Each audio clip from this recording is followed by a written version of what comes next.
अरविंद जी, अब नाम पर दो दो हाथ हो रहा है। धय तेरे की मची हुई है संसद के भीतर, संसद के बाहर। और लड़ाई के एंगल कुछ कुछ ऐसा दिया जा रहा है कि ये गांधी वर्सेस राम हो जाए मामला। अरविंद जी, देखिए अमिताभ जी, मैं तो केवल इतना ही कहूंगा कि किसी भी महापुरुष के नाम के तुलना में उस महापुरुष का आदर्श, उस महापुरुष की नीति, उस महापुरुष की नियत ज्यादा महत्व रखती है। और ये जो नई योजना आई है, इसमें क्या है? इसमें भगवान राम का नाम है। राम कौन थे? राम महात्मा गांधी के आराध्य देव थे, आदर्श पुरुष थे।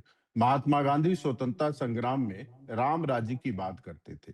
स्वतंत्रता संग्राम में रघुपति राघव राजा राम का भजन करते थे। और उनका सपना था कि राम राज आएगा तो विकसित भारत बनेगा। किस तरह से बनेगा? गांव विकसित होंगे, ग्राम स्वराज विकसित होगा।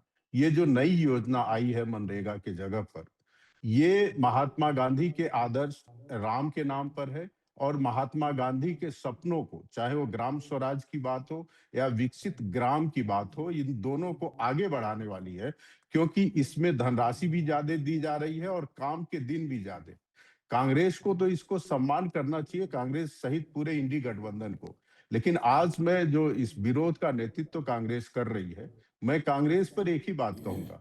गांधी नेहरू परिवार, या केवल कहूं नेहरू परिवार, उसने महात्मा गांधी के नाम को तो अडॉप्ट किया, लेकिन उनके काम को अडॉप्ट नहीं किया। और मैं कोई अपनी तरफ से नहीं बोल रहा हूं। गांधी कंप्लीट वर्कशॉप महात्मा गांधी में आप पढ़ेंगे तो जवाहरलाल नेहरू और महात्मा गांधी के बीच में पत्र व्यवहार हुआ है। उसमें गांधी कहते हैं कि हमारे और आपके जो मतभेद है क्यों ना सार्वजनिक कर दिया जाए। तो नेहरू कहते हैं कि नहीं, अभी ये करना ठीक नहीं रहेगा, जनता में गलत मैसेज आएगा। नेहरू गांधी के आदर्शों को और नीति को नहीं मानते थे। वो विकसित ग्राम को नहीं मानते थे, वो स्वदेशी को नहीं मानते थे। तमाम ठीक है सारी अरविंद गांधी जी, की चीजों को ठीक है उन्होंने अरविंद जी, यहाँ दरकिनारा एक मसला, करके ठीक है अपने अरविंद एजेंडे को आगे जी, बढ़ाया। एक मिनट। यहाँ एक सवाल कांग्रेस की तरफ से जो खड़ा हो रहा है उस पर एक छोटी सी टिप्पणी करिए, फिर मैं आगे बढ़ूं। कांग्रेस कह रही है कि सारी योजना यही रखते, 125 दिन, 60-40 का रेशियो सेंट्रल स्टेट में, ये सब जो आपने इसमें लिखा सब रखते, लेकिन अगर गांधी का नाम चलता रहता तो योजनाओं की तासीर कम हो जाती क्या? कांग्रेस ये कह रही। देखिए अमिताभ जी, मैं कहना नहीं जी, चाहता था, लेकिन आप कह रहे हैं तो मैं इसका उत्तर दे रहा हूं। कांग्रेस को इस बात से दिक्कत नहीं है कि महात्मा गांधी का नाम हटाए। कांग्रेस को इस बात से दिक्कत है कि मर्यादा पुरुषोत्तम भगवान राम का नाम उसमें क्यों आया है। क्योंकि कांग्रेस बाबरवादी पार्टी है, राम ठीक, की विरोधी पार्टी है। आप और रुकिए इसके भैया, पक्ष में रुकिए रुकिए रुकिए, रवि प्रताप जी, रवि प्रताप जी, मुझे 10 सेकंड दीजिए। हाँ रवि, एक मिनट रुकिए अरविंद जी, आगे बात। केवल रवि प्रताप जी, योजनाओं के नाम बदलना बहुत सामान्य बात है, लगभग हर सरकार करती है, हर सरकार। जवाहरलाल जी के बाद से जितनी सरकारें आई, जवाहरलाल जी तो पहले प्रधानमंत्री थे, तो योजना तो फिर उन्हीं ने तय की। सबने, अगर वो खिलाफत की बाई, भाई इंदिरा जी तो जवाहरलाल जी की योजना नहीं बदलेंगी, लेकिन जब भी 77 में बहुत सारी योजनाएं बदली गई। वाजपेयी सरकार की योजनाएं मनमोहन सिंह के समय में बदली गई, उनके नाम एक एक दिन में 6-6 योजनाओं के नाम बदले गए। कभी हंगामा ऐसा तो नहीं देखा हमने। इसमें क्या समस्या है? मान लो गांधी जी भी रह लिए काफी दिन, अब रामचंद्र जी आ जाए, हो सकता है 10-20 साल बाद किसी और का नाम पर हो जाए, ऐसा क्या समस्या है? और नोट पे है ना गांधी जी, ऐसा तो नहीं है। रवि प्रताप सिंह जी, अमिताभ अग्निहोत्री जी, पहले जी, तो मैं जो राजनीतिक विश्लेषक जी बैठने ये मैं ये जो चरण चुंबक है मोदी जी के, अरविंद जी, इनको बड़ी सम्मान के साथ कहना चाहता हूं कि इनको जरा भी इस बात का गुरेज नहीं है कि कहते हैं कि कांग्रेस बाबर की पार्टी है। जरा सा भी अपनी भाषा पे संयम नहीं है इनको। और दूसरी बात आपसे कहना चाहता हूं, कांग्रेस ने कितनी गांधी की योजनाओं को बदला आप बता दें, कितनी राम की योजनाओं को बदला, कितनी श्याम की योजनाओं को बदला, और इससे पहले कितनी राम और श्याम की योजनाएं हैं? कोई नहीं है। मेरा कहने का तात्पर्य है कि जी, आपने 2021-22 में 1,11,000 करोड़ रुपए दिए थे, 2024-25 में आपने 87,000 करोड़ रुपए दिए, और 2024-25 में केवल 42.5 दिन आपने काम दिया। और जो 11.5 करोड़ लोग रजिस्टर्ड है उसमें से 3.5% लोगों को आपने दिया। आप कह रहे हैं कि मैं 125 दिन का दूंगा, आप श्वेत पत्र लाते कि मैं 100 दिन का दिया कि नहीं दिया। उसके बाद आप उसमें जो डिमांड बेस्ड थी, डिमांड बेस्ड को आपने हटा दिया। आप जा करके जो 9 लाख करोड़ यूपी पे है, 3,70,000 करोड़ रुपया बिहार पे कर्ज है, बीमारू राज है। आपने कंपेल किया कि आप पैसा दीजिए और उसके बाद आपने 60 दिन उसको मना कर दिया। जो 279 रुपया उसमें न्यूनतम मजदूरी है, आपने उसकी गारंटी नहीं दी और आप कहते हैं कि हम जी राम जी कर रहे हैं। हमें अब वो आप राम से बात कर रहे हैं कि हम राम के विरोधी हैं। अरे प्रभु, जो मंदिर बनाना मोदी जी के पीएमओ दफ्तर से लिख के गया था, जाके चेक कर लीजिए। सुब्रमण्यम स्वामी का स्टेटमेंट कह रहा हूं कि ये पूरी जमीन मुसलमानों को दे देनी चाहिए। तो आप जरा पूछिए पीएमओ से, एक खत भी नहीं जा सकता प्रधानमंत्री के बिना इजाजत के। और आप कहते हैं आप नेहरू को भूल जाइए। पंचायती राज की कल्पना किसने की? हमारे राजीव गांधी जी ने। कि आप नेहरू पर जा रहे? अरे जरा पीछे तो आ जाइए। और आप 2005 फरवरी 2005 की योजना, आपने नाम बदला। जब महात्मा गांधी आपने ही किया। आपके कल संजय निषाद जी कह रहे हैं कि अब हम नोटों से भी नाम हटा देंगे। तो ठीक है, आपको गांधी तो 1948 में भी नहीं सुहाते थे जब आपने गोली मरवाई उनसे, आपके जो संघ के लोग थे। अब अगर आपको लगता है कि गांधी जी को एलिमिनेट कर देना है देश से, तो कर दीजिए, जरा भी हमें वो नहीं है। लेकिन आप कम से कम देश की जनता को रोजगार दीजिए। मनरेगा की व्यापकता को देखिए। कहने से 125 दिन नहीं होगा। आप ले आइए इस कानून में कि यदि कोई राज्य न्यूनतम 125 दिन नहीं करता है तो उसको अगले साल से फंड नहीं दी जाएगी। आप बता दीजिए अमिताभ जी कि आप 42.5 दिन नहीं मिला 2024-25 में कहा। क्या गलत कह रहा हूं मैं? ठीक है रवि भाई, कोई भी चीज नहीं किया। रवि बाबू अभी रुकना होगा, मैं आगे ले जाऊं बहस। पहले ये तय कर लो कि भाई आप योजना के बिंदुओं से असहमत हैं कि नाम के चलते झंडा बैनर लेके लड़ाई के मैदान में है। पहले ये तय कर लो, ये फरियाव। एक उदाहरण मैं देता हूं। अरे रुको भाई, बीच में नहीं बोलते मेरी बहस में यार। जब अवसर आए तभी ना बोलोगे। मेरी बहस सबसे थोड़ी अलहदा है मित्र। सबको अवसर मिलता है, समान अवसर मिलता है। जब अवसर मिले तब तक कागज में नोट कर लो कि क्या तर्क है आपके पास। जब अवसर मिले खट से दे दीजिएगा। ये टोका टाकी नहीं। अब लगातार आवाज नहीं जा रही भैया। रवि बाबू, भूपेश बघेल छत्तीसगढ़ में मुख्यमंत्री बने, कांग्रेस के थे।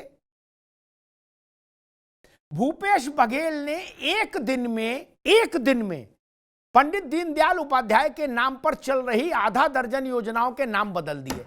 कुछ इंदिरा प्रियदर्शनी कर दिया, कुछ राजीव गांधी कर दिया। ये क्या था?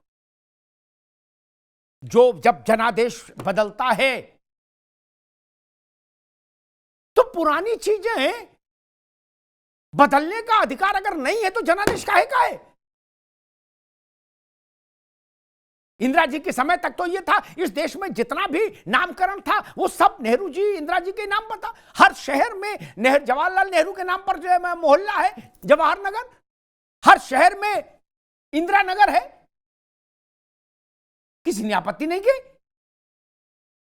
लेकिन नाम बदलने पर इतनी माथापच्ची, इतनी हाहाकार। क्या राम के नाम पर नहीं हो सकता? बिल्कुल हो सकता है। क्यों नहीं हो सकता है? इसमें गांधी जी का अपमान कहां से आ गया? आपको सत्ता मिली छत्तीसगढ़ में, आपने 5 मिनट इंतजार नहीं किया। आपने दीनदयाल के उपाध्याय के नाम की 6 योजनाएं तत्काल नाम बदल दिए।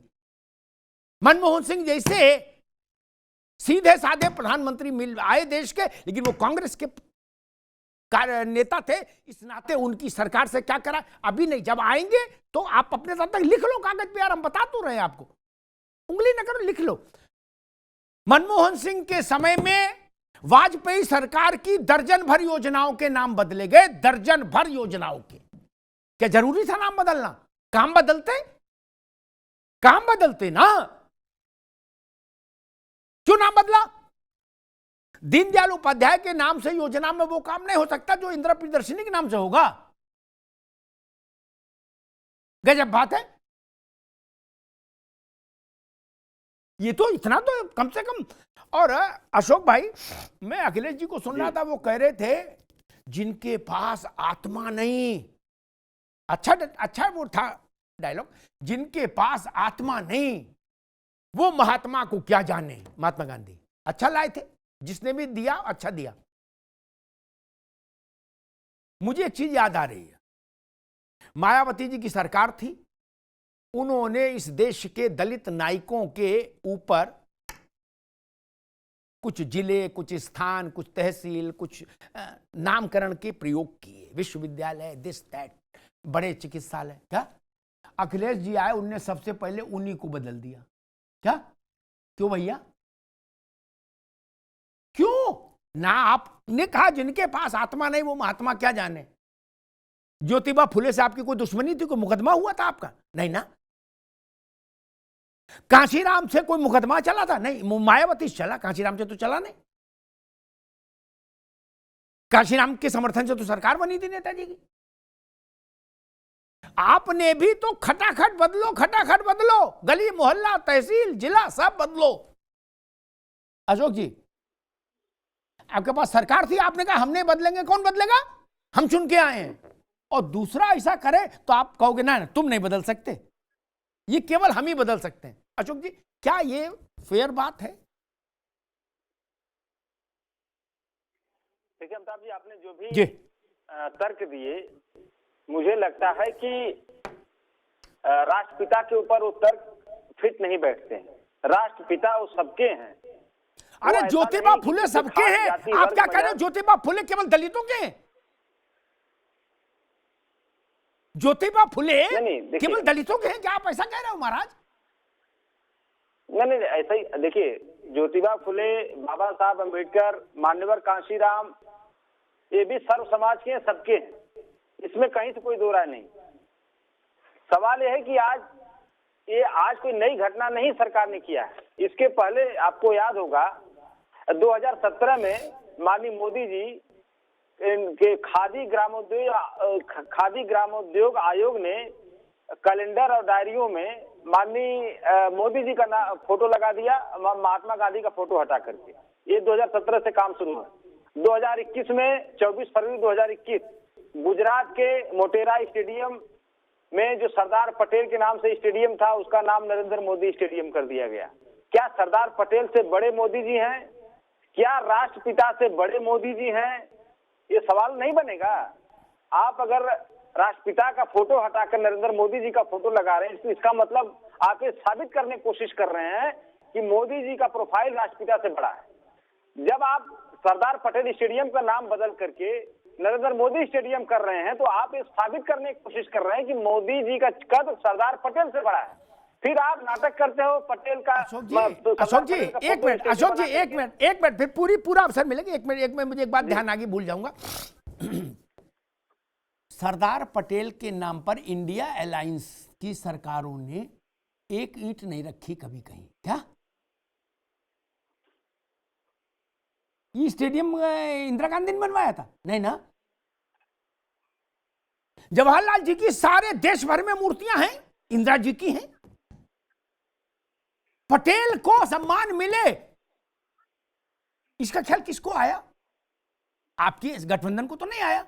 और आपने कहा, बीबीसी ने एक बार एक वो किया था सर्वे, कहिए जनमत संग्रह टाइप का कहिए, कि सबसे टॉलेस्ट पर्सनालिटी कौन थी इंडियन फ्रीडम स्ट्रगल की। अशोक जी माफ करिएगा, उसमें गांधी जी नहीं अंबेडकर निकल कर आए थे कि सबसे ज्यादा लोग आज भी उनसे प्रभावित हैं इस देश में, वो अंबेडकर है। क्या अंबेडकर को भारत रत्न देने में कभी इंडिया अलायंस की तो रुचि नहीं रही? जाने कैसों कैसों को दे दिया, उनको भी दे दिया, इनको भी दे दिया। अंबेडकर नजर में नहीं आए थे, जिनको इस देश के करोड़ों करोड़ लोग भगवान की तरह पूजते हैं, भगवान की तरह।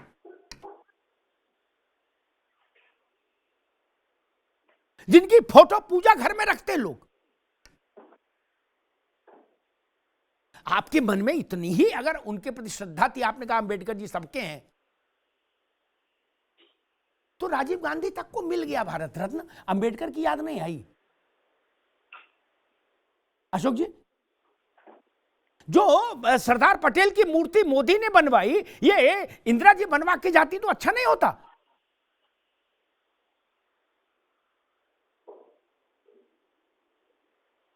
अशोक जी देखिए अमिताभ जी, आपने जो सवाल उठाए,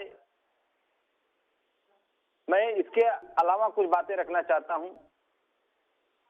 माननीय मोदी जी की सरकार ने, जो कि अपने आप को कहते हैं कि जैसे सुनामी आती है, सुनामी समुद्र में, उसी तरह की सुनामी इनको लगता है कि सरकार को सुनामी मिल गई।